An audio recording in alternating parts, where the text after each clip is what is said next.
Hi everyone. In this short video series, this is going to be a prototype, so no fancy stuff. I'm going to be talking about principles. So in this video in particular, I'm going to answer the question, what are principles and why do they matter? So if you go to Wikipedia, the definition of a principle is a fundamental truth or proposition that serves as the foundation for a system of belief or behavior or for a chain of reasoning. So, what that means in plain English is that it is a set of rules that every member of an organization has to adhere to. And that's how the organization functions, works, grows, thrives. And it doesn't matter whether this organization is a business like ours or a political party or a religious institution or a cultural institution. Each and every of those organizations have one thing in common if they're successful, is that they have a set of principles. And so this is why principles matter to us. Now, what I'm going to be talking in the forthcoming videos are the principles that our organization is built upon.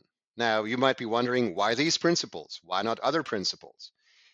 Okay, so the process is a little bit, I would say, like experimental in nature, which means that we're trying to figure things out.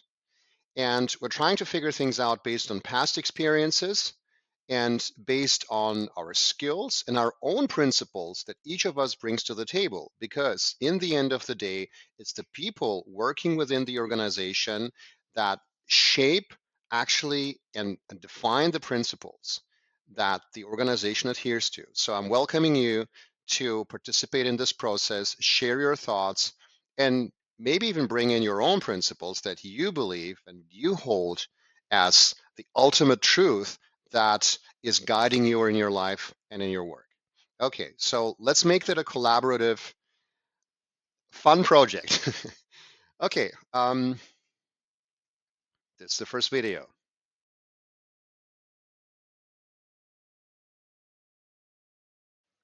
It's all about the money. Now, why don't we even talk about money? Well, by analogy, if you think of yourself, a human being, what is the sole reason that you survive? You need resources. You need air to breathe. You need water to drink. You need food to eat. Without food, without water, without air, you're going to die. So, by analogy, money is the kind of like the air, water, and food of every business. If there's insufficient supply of either of those, a company is going to die. If, however, there's sufficient supply, a company is going to grow and thrive. Now, why is this principle so important? First of all, it is a universal principle. So it doesn't matter what kind of business you are, whether you are a bakery, a hair salon, a bank, insurance company, drug cartel, any kind of business, whether it's a legit or illegit business, it follows the same principle. If it makes money, it thrives. If it doesn't make money, it dies. Now, we take this principle for granted, just as we take it for granted that clean air is available to us, that clean water is available to us, that sufficient healthy food is available to us. But none of these things historically have been, we can't really take those things for granted. But we need to proactively take care of them. And we need to be aware that we have to actually fight for those things. We need to make sure that whatever we do aligns with that principle, that without sufficient supply of those life-giving resources, we're done. And now the reason why this principle is so important to us is that I've noticed with many companies that they just ignore this very simple principle. So they start those fancy projects, they hire people, they have crazy ideas, and they're super smart, and then they fail. And oftentimes the reason why they fail is because they haven't actually baked this principle into their activity. So just got started and they just forgot if there's no money coming in, they're going to die. So this is the most fundamental principle. And people don't like talking about money, and people don't like money. This is the crazy thing. People oftentimes don't like money, but we like money just as we like food, water, and clean air. And we believe that having sufficient supply of money is better than having insufficient supply. We prefer to be wealthy than poor. And the way we build our business is to make sure that we have a sufficient supply of that fundamental resource, and that is money.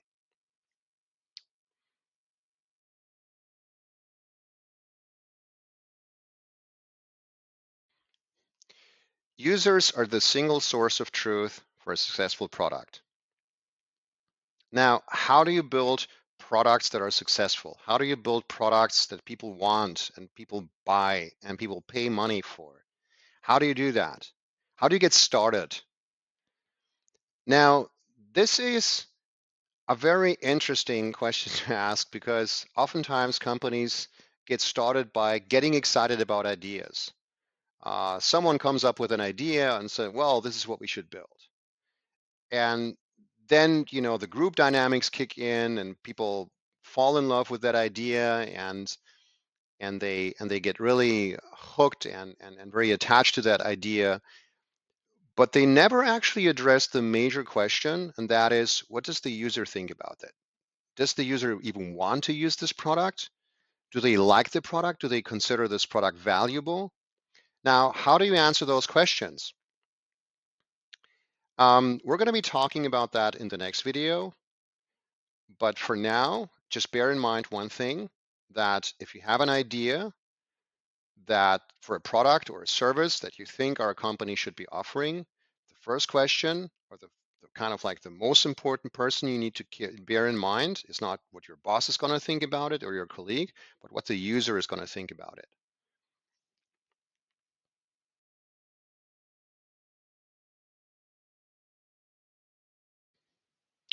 Eat your own dog food. What does that mean? It means that whatever we sell to our customers, whatever we provide to our customers, whatever service or product, we use it ourselves first. And so in many cases, if not even 99% of all cases, we build products for ourselves. This is how this business started, data and technology literacy. It started out with me upskilling myself, and then companies saw value in my own efforts. And this is how it all got started. And here we are, a team of 5 people, and we're scaling, we're growing with building products. So it all started with my interest and with my desire to upskill myself. Then Ava came on board, and Ava did the same thing. She was asking herself, should I go to university, or are there any alternatives how I can get a world-class education that prepares me for the realities of today's job market and the ever-increasing demand for technology skills? And she came up with a program that now we're selling to customers. Eat your own dog food. Now, there are great advantages of applying this principle. First of all, we acquire firsthand knowledge of the product that we later on sell to our customers. We are the users. And as you learned in the previous principle, the user is the single source of truth for building a successful product, because only the user can answer you the question whether the product is great or whether it sucks. And what companies oftentimes underestimate is the value even of a single user. So even if it's just me using my own upskilling methodologies, or whether it's Ava, even one person, one user is a better source of truth than no user. Okay, so now the reason it's so important is because you want to build trust. Companies and your customers, they want to trust you. So they don't want you to actually sell something to them that you haven't tested before. So like selling dog food to your customers, like my dog doesn't eat it because he's on a special diet, but your dog, just give it to him and see how he's doing. No, this is not how we're doing it. We test the stuff on ourselves, we eat it ourselves. If it doesn't, if we feel sick because of that food, we improve the formula. And then, and only then, we sell to our customers.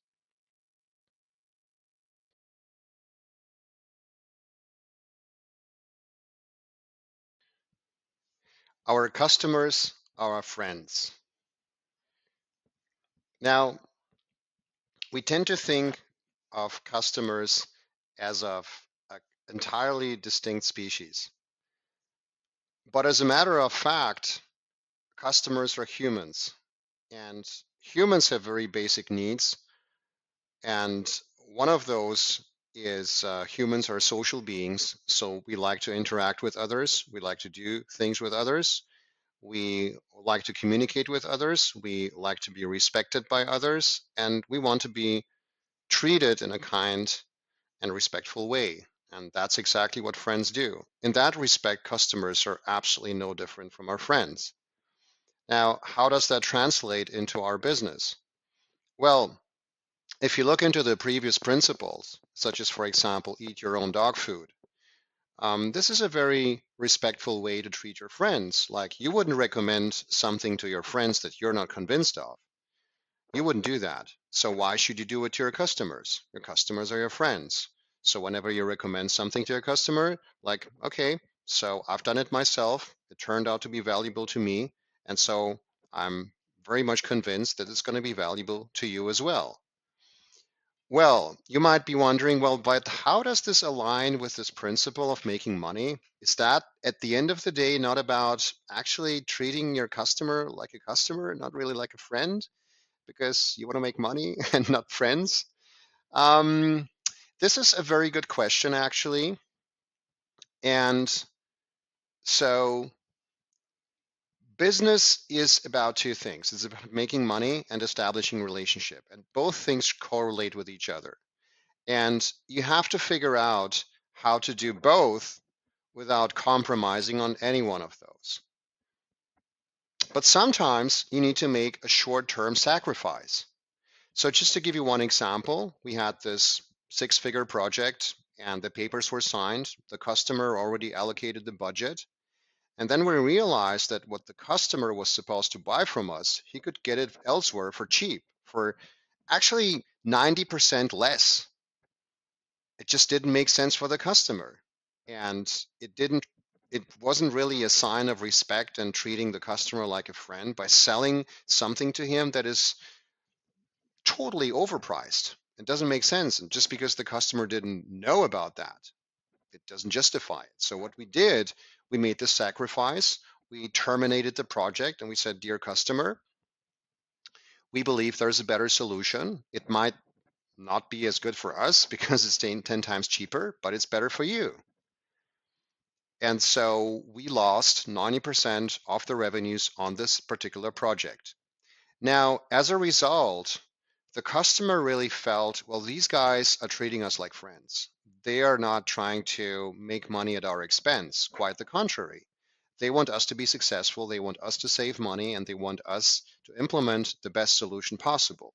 So as a result, just a couple of weeks later, we acquired a project with the same customer that was 5 times bigger than the initial project that we kind of like scraped to its bare minimal.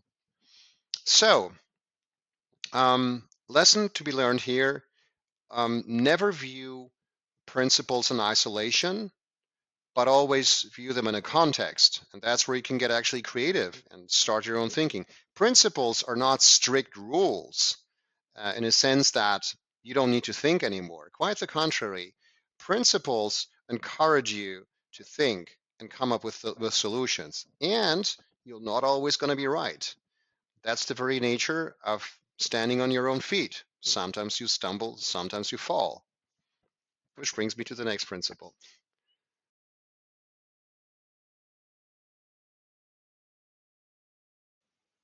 Fail fast, fail often, fail small, fail forward. Fail whenever you can. We encourage you to fail because failure is the only way to figure out what works and what doesn't. And very oftentimes, if not in most of the cases, we are dealing with uncertainty, which means that we don't know if things are going to work or no. So how do you figure out? Well, the only way to figure out is by actually doing things. And by doing things, you run at risk of making mistakes and failing. Now, we live in a culture that does not support failure. You're expected to succeed. When you go to school, you're expected to perform and bring good grades home, right? If you fail, you're not going to be rewarded. Quite the contrary, you'll be punished. And with this mindset, you go to university, and this mindset kind of like hardens, and then you go to work and you apply the same mindset.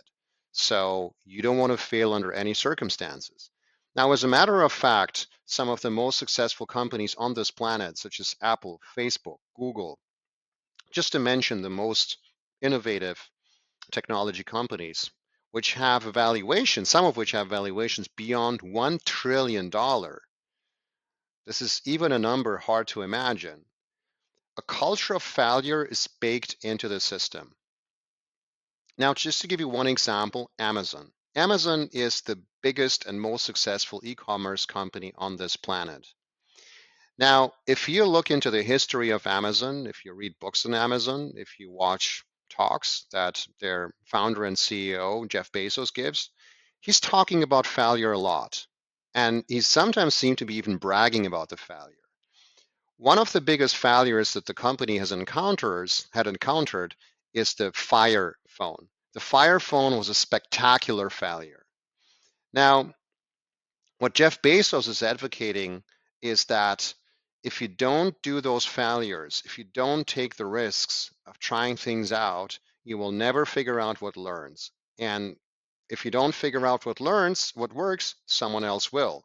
If someone else provides a better service, a better product, guess what? The company is going to reap the profits, it's going to reap the market share, and you will not. So, a culture of failure is quintessential to succeed. Now, the problem with failure is not only that we have a cultural context that discourages us from failure and punishes us from failing, but failure is actually psychologically extremely uncomfortable because we want to succeed, and whenever we fail, we're frustrated. Now, how do you deal with that frustration? Well, it's almost like having an immune system that protects you from diseases, right? So, or like a muscle. I think this is the better analogy, like a muscle. So think of your threshold for frustration as of a muscle. You might start with a small muscle, a tiny muscle that is very weak, but build strength with every failure and become more resistant. This is where the immune system analogy comes in again. So build the strength to actually deal with failure, overcome it, and not be kind of like held back by the emotional setbacks. You will always and always encounter these emotional setbacks. You will always and always feel frustrated about failure. You will always and always want to succeed. And you will always think that other things that you suck because you failed. So this kind of inner dialogue, you need to learn to manage it. You need to get better in it. And you need to build the muscle and the resistance to keep going in spite of that emotional setback and frustration. We highly encourage you to do so. This is how we as a company stay successful, innovative, moving fast, and outperforming our competitors.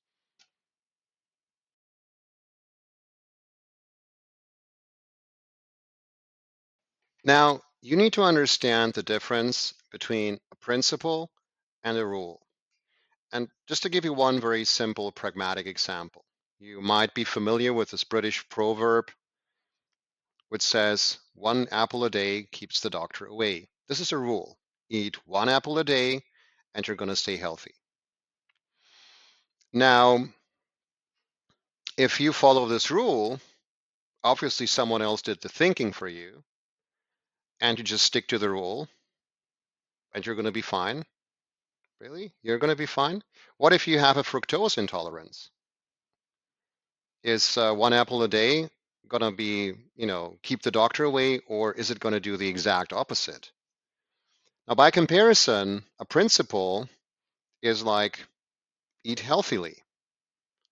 Now, what a principle does in contrast to a rule is that you have to figure out how to implement the principle, because the implementation of the principle might be different from you having, let's say, a fructose intolerance as opposed to someone who doesn't. right? Drink 1 glass of milk a day. Some people have lactose intolerance. Or eat bread every day. Some people have gluten intolerance, etc., etc., etc. Eat meat every day. Some people don't eat meat for ethical reasons, right? Or for religious reasons. So what does eating healthily mean? Requires you to work a lot and use your brain. And so this is why it's so important for us to have an organization that is bound to principles rather than to rules. When you read the book on Netflix success, you're going to notice the company prides itself to be a no rule company. So there is this no rules rule. And it might sound like it's a chaos and everybody does what they want and the company is just creative and fun. But that's not the case. The company is actually extreme. Well, it's fun to work for the company, I guess, but it's extremely disciplined in that it has principles. And these principles provide the framework for their employees, from the very bottom, the intern, all the way up to the CEO. It provides a framework for people to figure out what is actually good and healthy for the company, for the customers, for the teams, and for the employees themselves. That's the big difference. Now, if you think that principles make you safe, it's not the case, right? Many organizations have strict rules, for example, such as travel policies, right? So if you take a train to a customer, you travel second class, you're going to be fine because that's the rule. But what if, for example, you need to fly to the customer to get there faster and you need to spend more money? Do you break the rule? So figuring out what you need to do based on principle puts you in the driver's seat, and that's where we want you. We want you to be in the driver's seat, and we don't want to have an organization. We want to build an organization that is crippled, literally crippled by rules that essentially what they do, they turn off your brain. Like someone did the thinking for you. Now you just need to follow the rule. This is not the type of organization we want to build. And we follow the example of extremely successful companies such as Netflix. Avoid rules as much as possible and use principles, well thought, clear principles as the foundation of your business.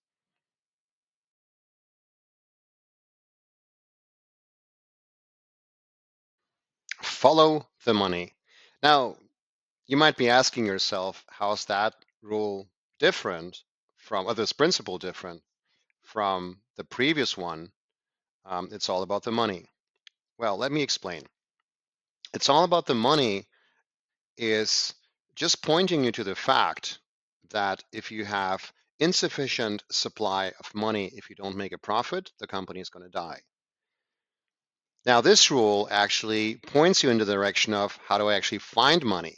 Where's the oasis in the desert with plenty of food and water so that you can drink from it, you can grab the fruits, eat, and nourish your body, figuratively speaking. Now, as a matter of fact, each and every business and each and every person has a limited amount of money. And they allocate their money and they change the allocation of their money, which means that, let's say, if someone has $1,000 in their pocket, today they might spend it on fireworks because it's New Year's Eve. And next month they're going to spend it on holidays. And later on, they're going to spend it on education. And companies do the same thing. They have an idea of what they want, how they want to spend their money, and they put it on the table and say, this is how we want to spend this money. Now, this is something you need to understand and figure out when you're dealing with customers. Where do they put their money? What do they spend their money on? Because only if you know what customers spend their money on, you can meet their demands.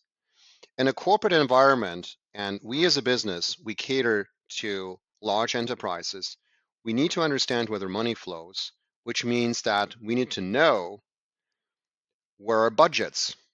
Companies typically set up budgets. If there is a budget for XYZ, you know you can apply for this budget and you can sell a product that solves a specific problem. However, if a customer does not have a budget, there's simply no money. So you can have the best idea in the world, but if the customer is not willing to pay for the solution, aka he doesn't have a budget, it's just never going to happen. So you're just wasting your time, you're wasting your money, and you're in the wrong place. So you need to go elsewhere, follow the money. This is what this rule is all about. Figuring out what customers spend their money on and how they allocate their budgets.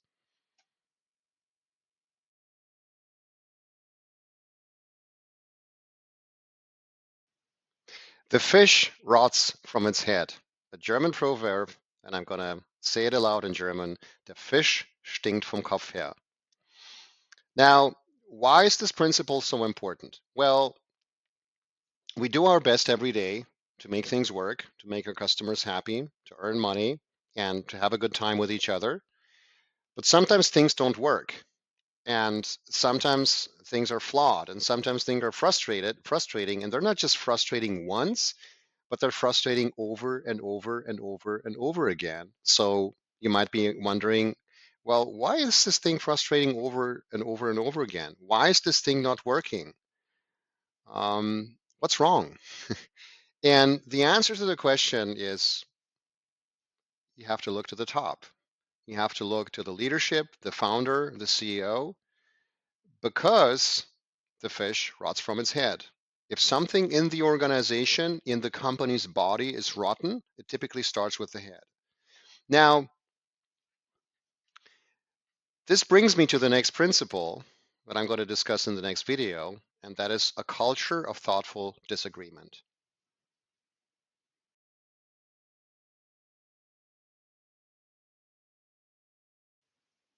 Thoughtful disagreement, it's a principle that was coined by Bridgewater, a company that I deeply admire, and their founder, Ray Dalio.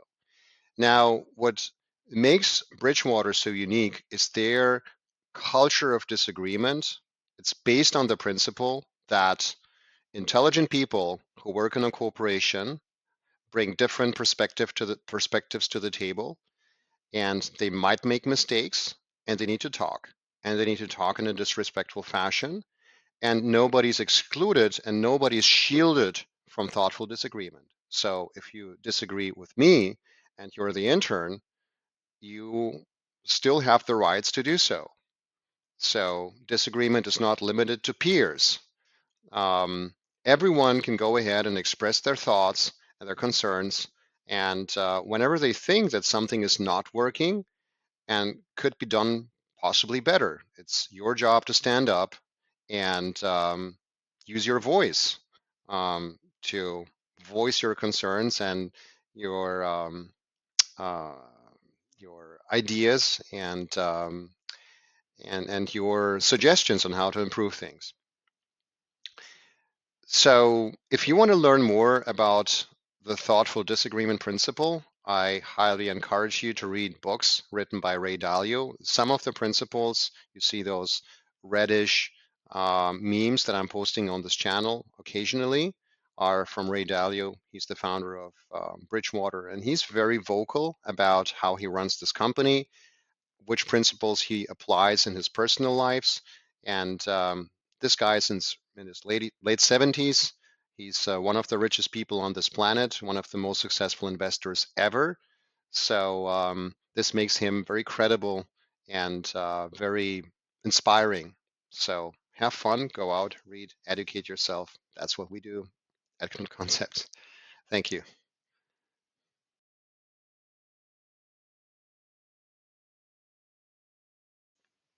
Spend time inside your comfort zone and outside of it. Now, let's talk about the comfort zone. You see, every one of us likes to spend time in their comfort zone. For example, for me now, my comfort zone is my home. It's heated, it's warm, it's cozy. I enjoy staying here. It's a very soothing experience. It's great. But sometimes I need to leave my comfort zone and I go to places that are cold and windy, uncomfortable, that make me feel shaky and nervous because I grow in those places. And once I have learned something new and grown, I can go back to my comfort zone. And in my comfort zone, things settle in. Now, the same principle applies in our business. Let's take those examples as a video. I felt extremely uncomfortable recording those videos because the quality is what it is. It's kind of, you know, shaky and creepy. Um, I don't do much of a preparation. As a matter of fact, I don't do any preparation at all. I just do some thinking and then I sit down, press the hit button, and I start recording. And it was extremely uncomfortable to me in the beginning. However, I made it a habit and I started recording on a regular basis. And now it's extremely comfortable for me to do recordings. And I encourage you to do the same. So most of you probably feel within your comfort zone by just hitting the like button or commenting in a text message with a text message, but it's very uncomfortable for you to step up and actually record videos yourself and respond to my videos with your video and to kind of like kick off this TikTokish kind of conversation. I create YouTube content, video content, you create video content, we start talking.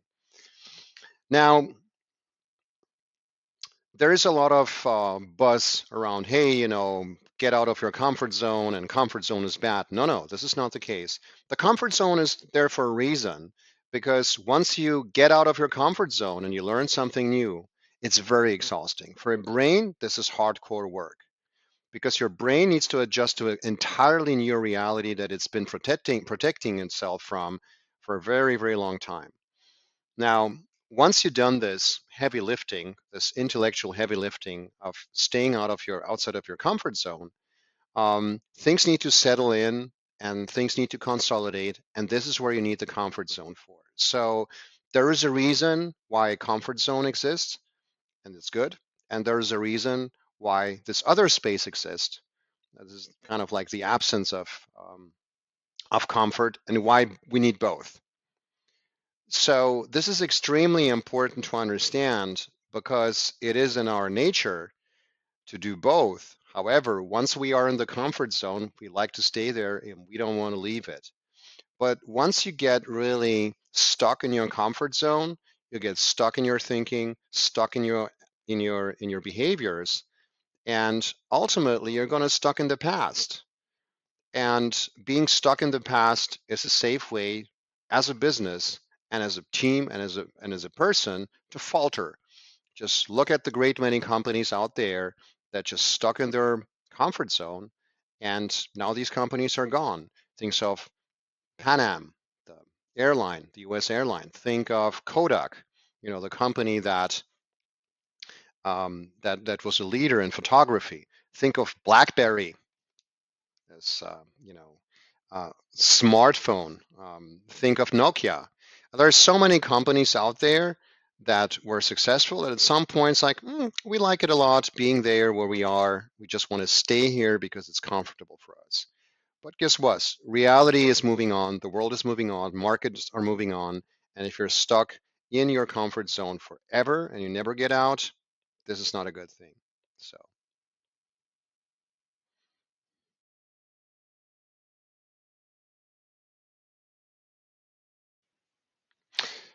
Use Google and YouTube to educate yourself. Now, this sounds a little bit like a rule because it tells you exactly what to do. However, use it as a kind of like really a guiding principle. And let me just explain what that means.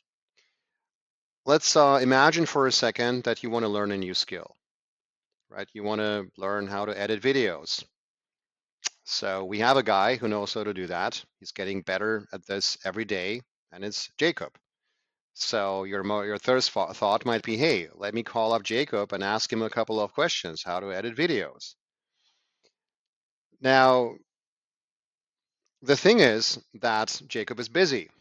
So he has to allocate time to you to answer a question that possibly Google and YouTube can answer in all breadth and length. So you're essentially eating up that person's time at the expense of productive work. So this principle is oftentimes ignored in the corporate space. So people would rather call up their colleague and say, "Hey, you're a smart guy. Nice talking to you. Been a while." um, Instead of just going to Google and YouTube and just asking the question, like, how do I use this specific function in Excel? Or how do I start in video editing? Or what software is available out there, et cetera, et cetera, et cetera. Go to YouTube, go to uh, Google in the first place before you actually start reaching out to people and using their time to answer questions that Google and YouTube already have for you. And there's one important factor in this, that some of the most prolific experts on this planet share their knowledge for free on the internet. The internet is the biggest library that exists on this planet. So whenever you want to start acquiring a new skill or honing an existing skill, there's probably someone out there who's eager to share his knowledge or her knowledge with you on YouTube or on their website. So you just Google, you find them. And so this is it. Is it it? Well, check for best practices. Yeah, I think I covered this. Yes, this is what I want to say with this. It's getting a little bit messy here, and so now my lack of preparation comes through, but I don't care because this is a prototype, and that's what prototypes are made for. They're just a very rudimentary product that is to be improved upon. So what I mean by that, checking for best practices, means that um, there are people out there who are super good at what they do, and so go to them first. So going back to this example with Jacob, Jacob maybe did the same thing. He just went out on the internet and watched videos on YouTube on how to edit videos, and he watched videos that probably some of the best video editors on this planet created for you guys out there. So do the same work. Be smart. Do it like Jacob. Watch out and check out for the best practices out there. This video is so. Anyways, prototype. It's going to be better with the next iteration.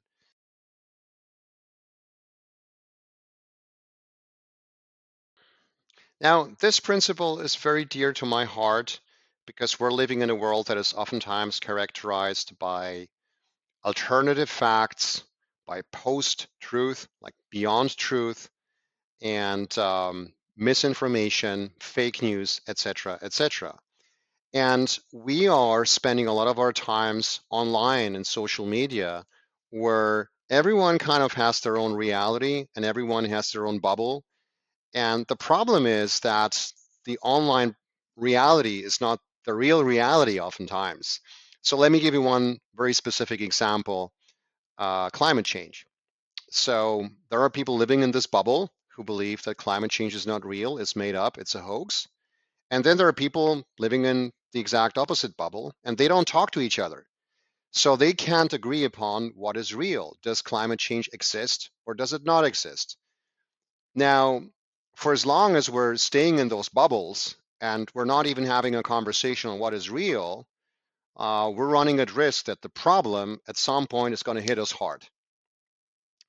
Now, this is important in every setup, to have a conversation on what is real.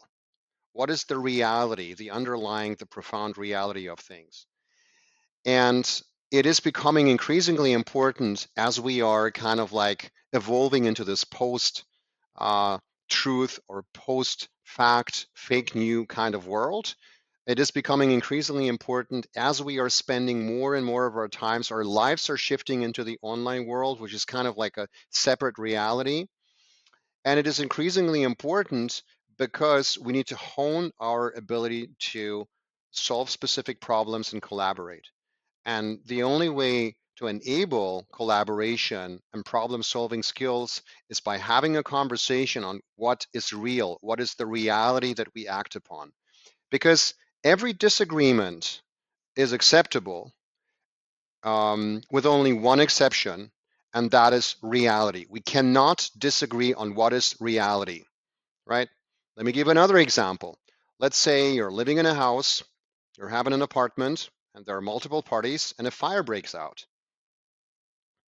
So if you and the other tenants cannot agree upon whether there is even a fire or not, and some people think it's just a hoax and it's a conspiracy that someone is set up so that everyone escapes from the house and all kinds of nonsense, and other people see there's a fire and they think we need to act upon it. If we cannot agree upon this simple reality, the house is going to burn down, everyone's going to die. Just that simple, because at some point, the reality of fire is going to hit and affect everyone. So, this principle is extremely important in a business context, in a business setup, because we need to understand what is real and what is just a bubble. And we need to understand where our disagreements coming from. Are disagreements coming from different approaches to reality? Or is the disagreement coming from us not agreeing on what is reality, what is actually real? And this presents a very, very fundamental, very important problem that we need to address. And this is a conversation that we have. This principle is, what I like about this principle is actually a question. So you might start off a conversation with someone, what is real? Let's have a conversation on what is real before we start disagreeing, because the disagreement might dissolve the very moment we agree upon the reality, the underlying reality. And we might actually join forces and start actually collaborating and developing a solution once we agree upon what is the reality. Reality, the real reality, the search for reality. This is the quest for humanity in the 21st century, and this is the quest for every business out there.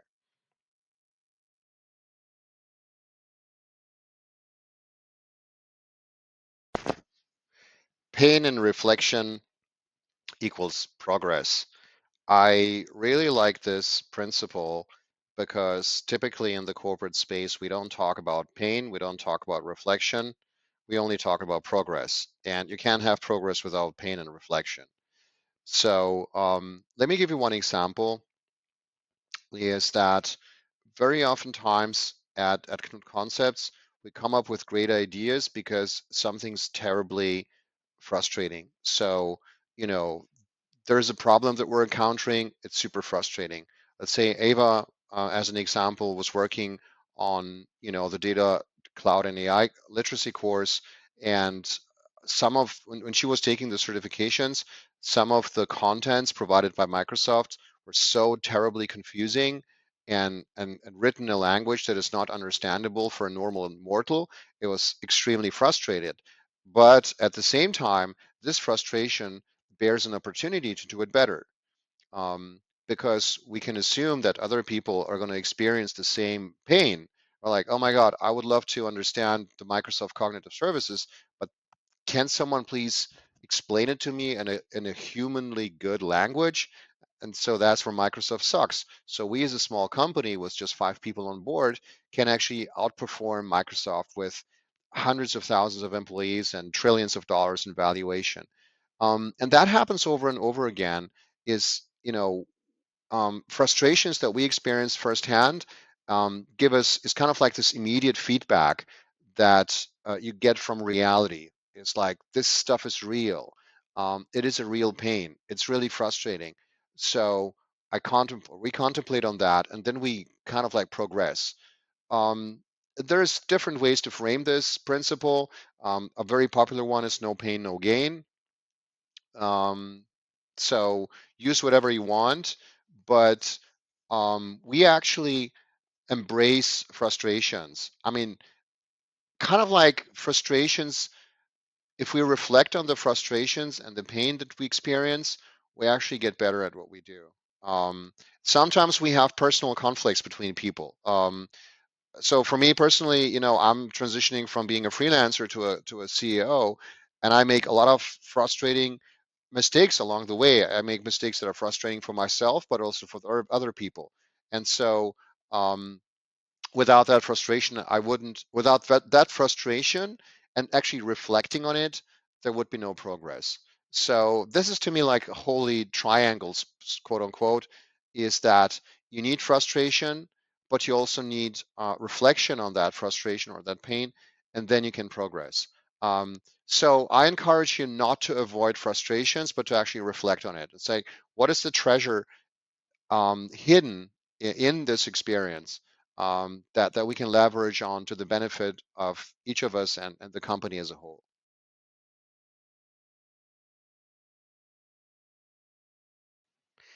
Do more of what works and do less of what doesn't.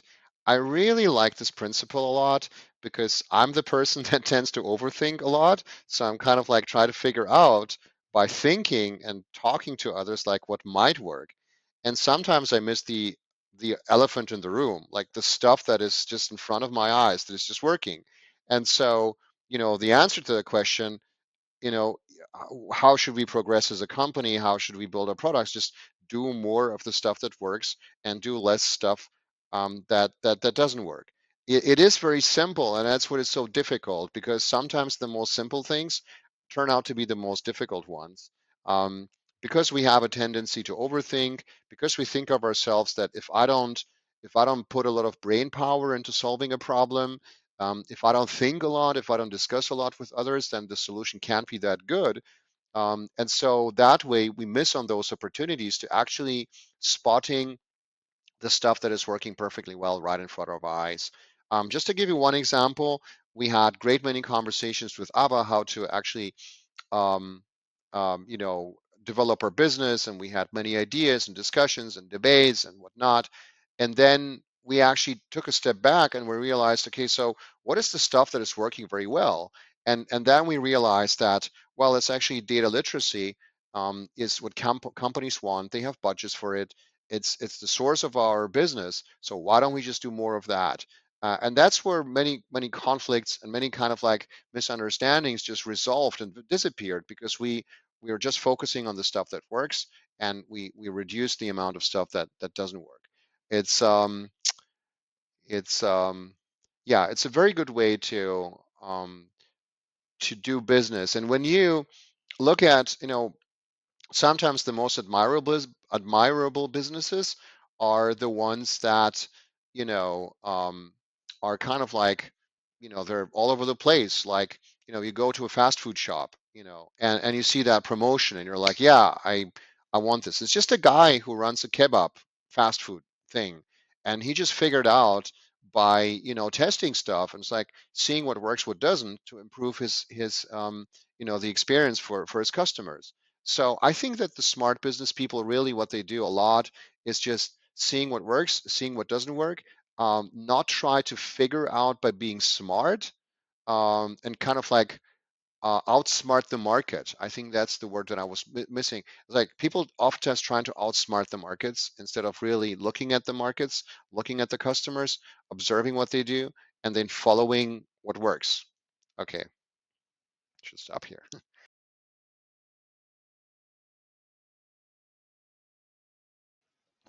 Underthink. I really like this principle a lot.